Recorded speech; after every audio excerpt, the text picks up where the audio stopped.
Good morning class 12th। आज हमारा जो नया टॉपिक है, पहला टॉपिक हमने कूलम्ब्स लॉ पढ़ा, दूसरा टॉपिक गॉस थ्योरम हमने पढ़ा और आज हमारा नया चैप्टर है इसमें electric potential and potential energy. तो सबसे पहले हमें इलेक्ट्रिक पोटेंशियल क्या है उसको समझना पड़ेगा। तो इलेक्ट्रिक पोटेंशियल क्या होता है ये हमने 10th स्टैंडर्ड में पढ़ा हुआ है और मैंने यहाँ पे इस तरह से इसको लिखा हुआ है electric potential. The electric potential और potential at a point in an electric field is defined as the work done in moving a unit positive charge from infinity to that point, denoted by V, unit volt।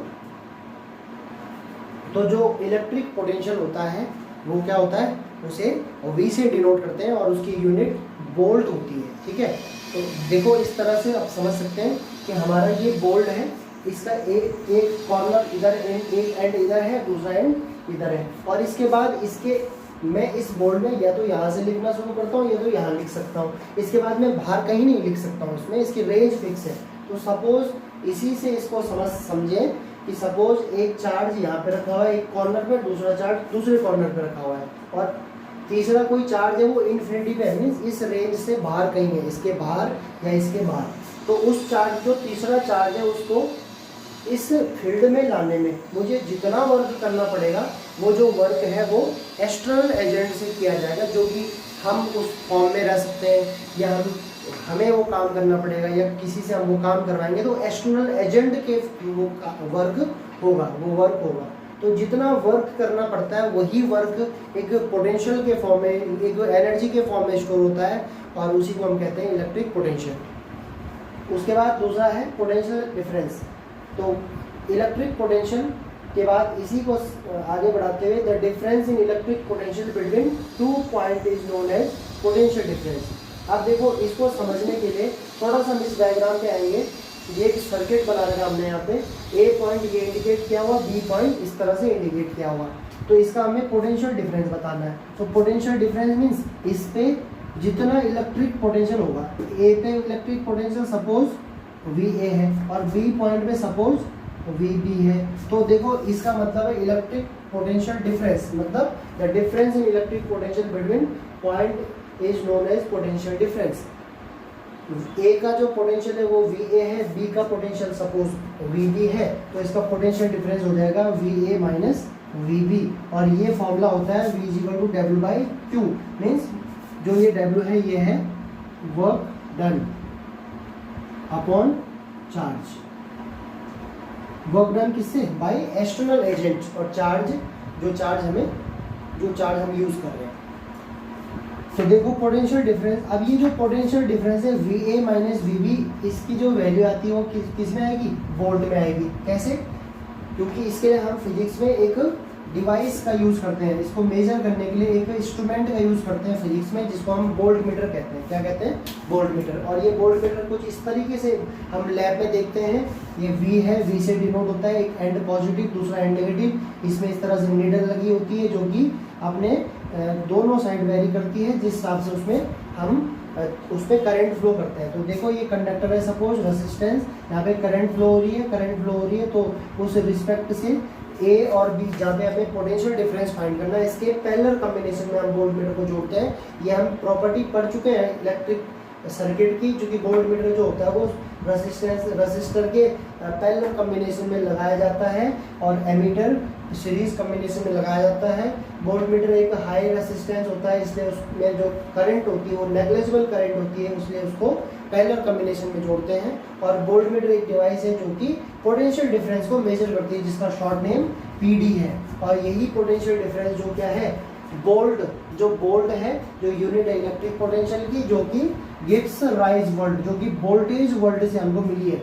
Voltage world को break करके volt बनता है। Volt एक unit है, ऐसा unit है electric potential की। और ये वोल्टेज जो है इसका दूसरा नाम है PD मीन्स पोटेंशियल डिफरेंस और इसकी यूनिट है वोल्ट। ये दोनों के दोनों बहुत की basic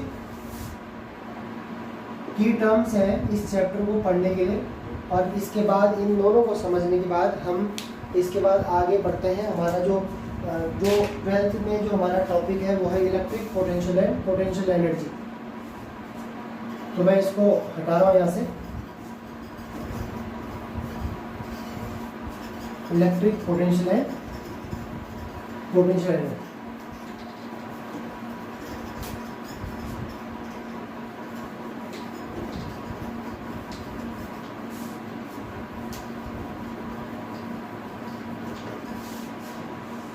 electric potential and potential energy.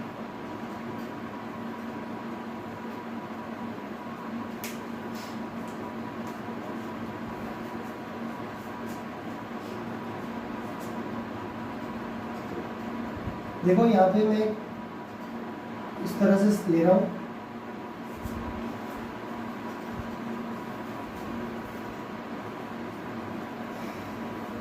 देखो सपोज ये चार्ज है, इस चार्ज को कहते हैं सोर्स। क्या कहते हैं? Source charge. ये हमने फर्स्ट चैप्टर में पढ़ा। फर्स्ट चैप्टर को कंसीडर करके मैं आगे लेक्चर को ले रहा हूँ। ये सोर्स चार्ज है और ये टेस्ट चार्ज है। क्या है? Test charge. इसका नेचर भी पॉजिटिव है, इसका नेचर भी पॉजिटिव है। आर डिस्टेंस में एक दूसरे से सेपरेट है। और देखो दोनों चार्ज पॉजिटिव नेचर के हैं। तो यहाँ पे जो कि हम पहले चैप्टर में पढ़ चुके हैं कि अगर like charge means positive charge, जो लाइक चार्ज में पॉजिटिव के होंगे तो उनमें जो फोर्स होता है वो होता है रिपल्सिव फोर्स होता है। ठीक है, तो रिपल्सिव फोर्स होता है। तो यहाँ पे एक फोर्स जनरेट होगा और फोर्स जनरेट होने के रीजन के पीछे जो रीजन है वो है इलेक्ट्रिक फील्ड। मतलब यहाँ पे एक फील्ड जनरेट होगा और उसको हम पढ़ते हैं E=F/Q। और अगर हमें फोर्स निकालना है तो उसको क्रॉस मल्टीप्लाई करते हैं, हमारे पास फॉर्मूला बनेगा F=EQ, where E= electric field, Q= charge.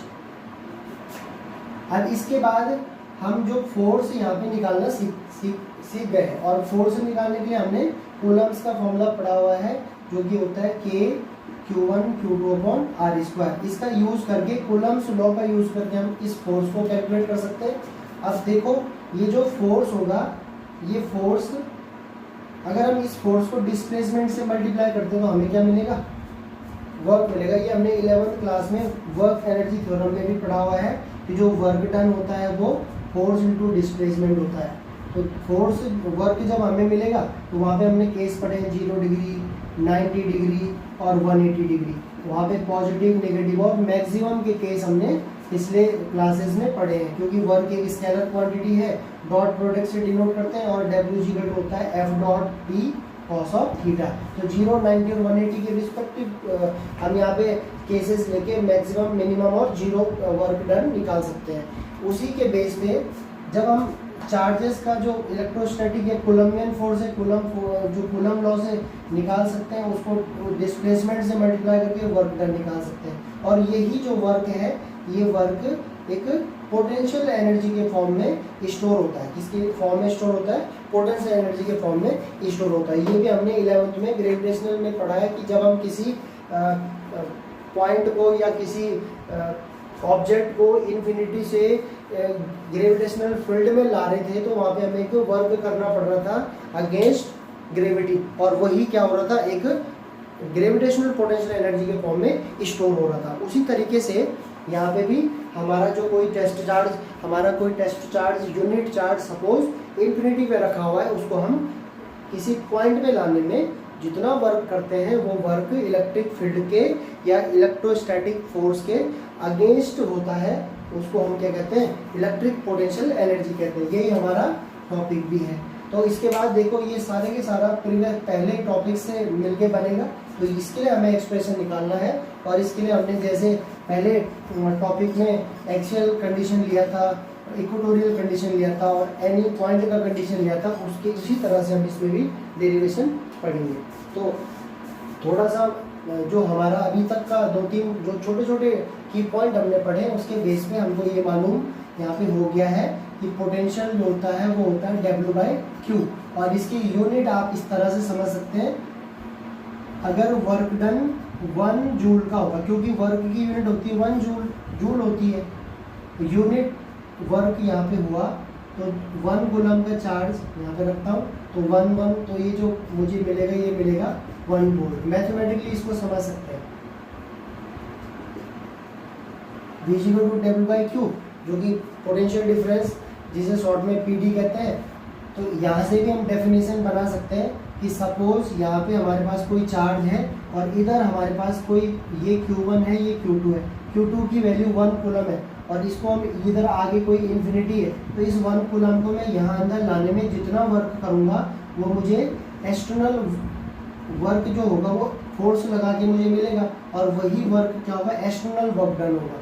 तो ये देखो, अगर ये Q1 है, ये 1 कूलम का चार्ज है और इन दोनों का सेपरेशन r डिस्टेंस का है, तो इसको इस तरीके से समझ सकते हैं कि सपोज 1 कूलम का चार्ज 1 जूल वर्क करने के बाद किसी फील्ड में यहाँ इस B पॉइंट से A पॉइंट में लाने में जितना वर्क करना पड़ेगा वही क्या होगा, पोटेंशियल डिफरेंस होगा। या फिर ये भी समझ सकते हैं कि अगर ये चार्ज 1 है तो इसको ऐसे समझें, अगर ये 1 रख दिया तो V=W, इस फॉर्मूले से जो पोटेंशियल डिफरेंस आ रहा है वो वर्क डन के बराबर आ रहा है। मतलब हम ये समझ सकते हैं कि 1 कूलम के चार्ज को, जिसे कि हम यूनिट चार्ज कहते हैं, एक यूनिट चार्ज को इनफिनिटी से किसी पॉइंट में लाने में जितना वर्क डन करना पड़ता है वही उसका पोटेंशियल डिफरेंस होता है।